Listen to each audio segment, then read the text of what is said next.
Mudah-mudahan Allah memberikan kekuatan kita kepada kita untuk menjadi orang yang ini.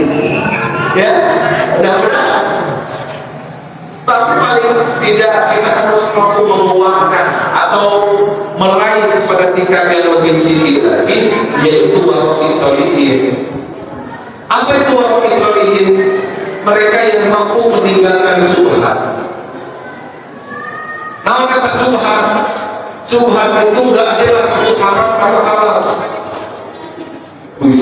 Ada orang nih, ada orang, ya. Mana contohnya? Contohnya gini. Siapa di sini yang pegawai di kantor? Suka ada di kantor. Biasanya di kantor itu kan ada banyak meja-meja ya, meja kerja. Kita sebelahan sama teman kita, sama teman kerja kita. Oke, sebelahan. Kadang-kadang teman kerja kita punya pulpen, sementara kita lagi butuh pulpen, dianya nggak ada. Kita mau tanda-tangan di tempat kerja kita, nggak ada pulpen yang kita lihat cuma teman kita. Langsung kita pakai itu pulpen dia tanpa izin. Subhan.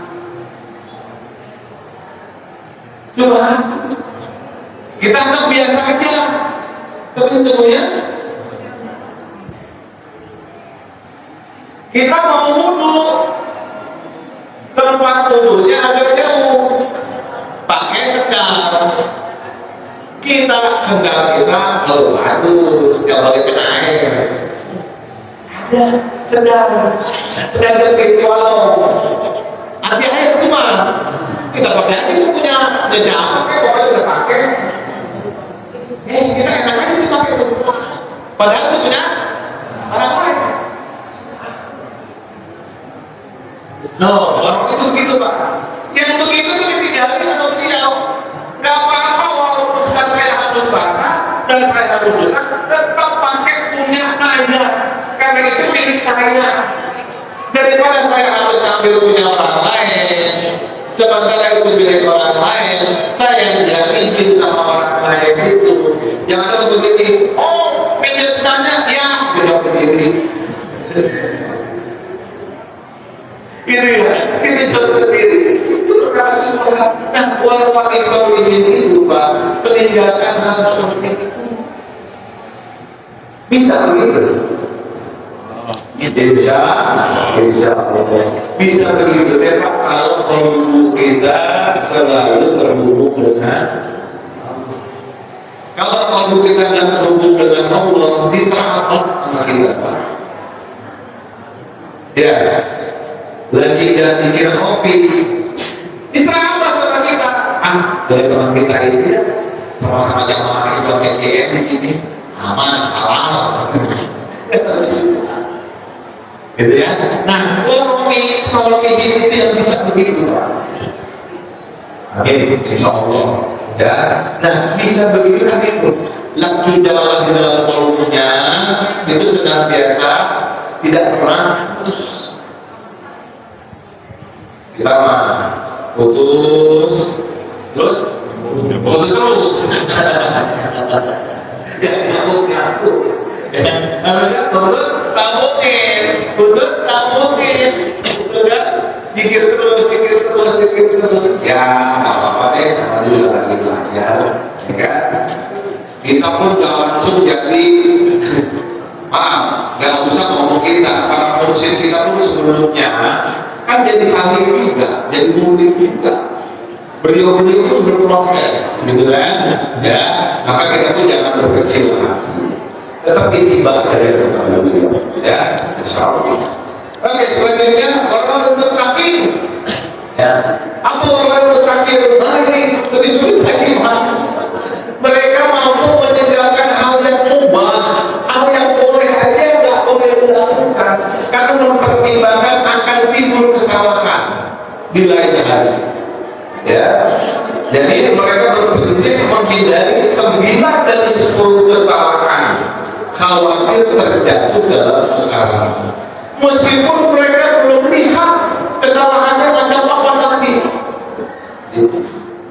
Jadi sudah mulai memproteksi diri dari hal-hal yang bisa membuat dia terjerumus dalam kesalahan.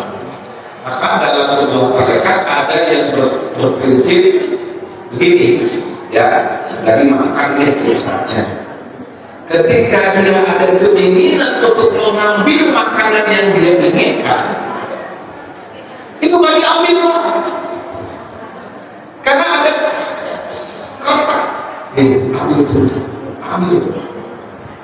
Nah, dia sadar itu, nggak diambil lagi sama dia. Oh, itu tidak tinggi pak, tidak tinggi. Tapi bisa dipraktekkan senyaman punya lafzul jalalah dalam hidup kita.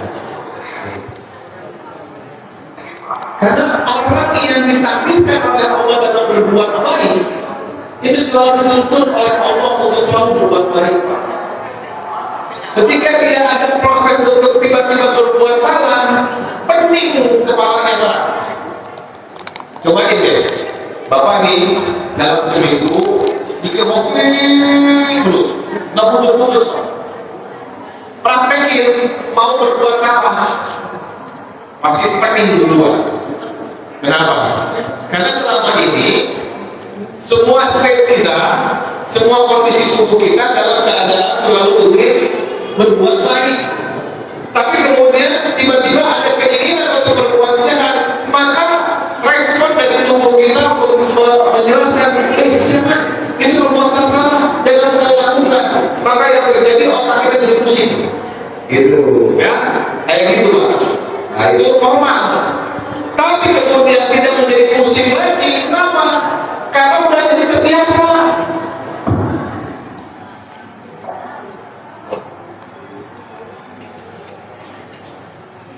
Karena udah terbiasa. Karena dia menjadi terbiasa berbuat buruk, makanya udah nggak masalah. Kata syaitan, ya saya pertama doang membuat dia sesat, tapi setelahnya dia tersesat lagi, itu terserah dia. Gitu ya. Makanya memang orang yang selalu berbuat baik itu ketika dia berbuat baik terus akan selalu mendapatkan orang berbuat baik. Tapi ketika satu kali dia lakukan keputusan untuk berbuat jahat, maka terus-terusan berulang.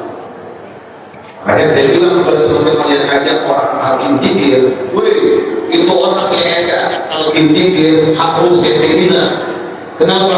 Keluar aja dari ruangan yang setelah alkin dikir itu setan udah mulai berubutin. Gitu, ya, udah mulai ngeroyokin. Sebab apa? Sebab dia lagi janji setia kepada Allah dan kepada Rasul. Kita lagi kalimah yang Allah kalimat malimah bagi yang setia untuk taat kepada Allah dan kepada Rasulullah Muhammad SAW. Tapi kemudian ketika keluar dari ruangan itu syaitan sudah mulai siap-siap. Mana dia lengah? Mana dia lengah? Makanya kemudian setelah kaki mikir selesai, kalau diumbar, kalau diatur teman-teman kita itu bakal terus-terusan keluar. Ibarat gerombolan domba, ya kan? Lagi diincar sama serigala. Kalau ada domba yang ketinggalan di belakang, apalagi dombanya domba kecil, udah serempet tuh serigala. Ditentang itu dombanya. Nah, seperti itu. Ikhwan-ikhwan kita yang udah datang gigi, kita harus dibina. Jangan kita lepas tangan. Telepon, tanyain kabarnya, ajakin pikiran di sekretariat LDPKR, ajakin pikiran hadir mana kiri, pemangku mana kiri yang terdekat. Ya, ajakin terus. Supaya apa? Supaya dia semakin intens dekat dengan Allah Subhanahu wa Ta'ala. Gitu Pak ya? Terakhir adalah waroi siddiqin aja sulit. Ya, waroi siddiqin ini itu wilayahnya para waliullah, wilayahnya para nabiullah. Mereka yang mampu meninggalkan sesuatu yang akan mendatangkan coba. Masya Allah. Ya, barangkali kita masih bisa lakukan dibuang terbawah dulu. Dengan cara apa? Alatnya adalah zikir jahat dan zikir salat. Ya, jangan pernah merasa bosan, jangan pernah merasa bimbang terhadap apa yang sudah kita lakukan selama ini. Saya memotivasi semuanya, setelah Ramadan, yuk tingkatkan lagi pikir jahat dan pikir hobi kita, supaya apa yang menjadi visi kita dalam Thariqah Qadiriyah Naksabandiyah, terutama Untayan Mutiara, dan terutama adalah yang kelima, kudu asik aja maklumikan mewah kamane, benar-benar bisa terwujud. Ini saja, mudah-mudahan bermanfaat. Kalau ada yang mau diskusi, kita diskusi setelah selesai maghrib.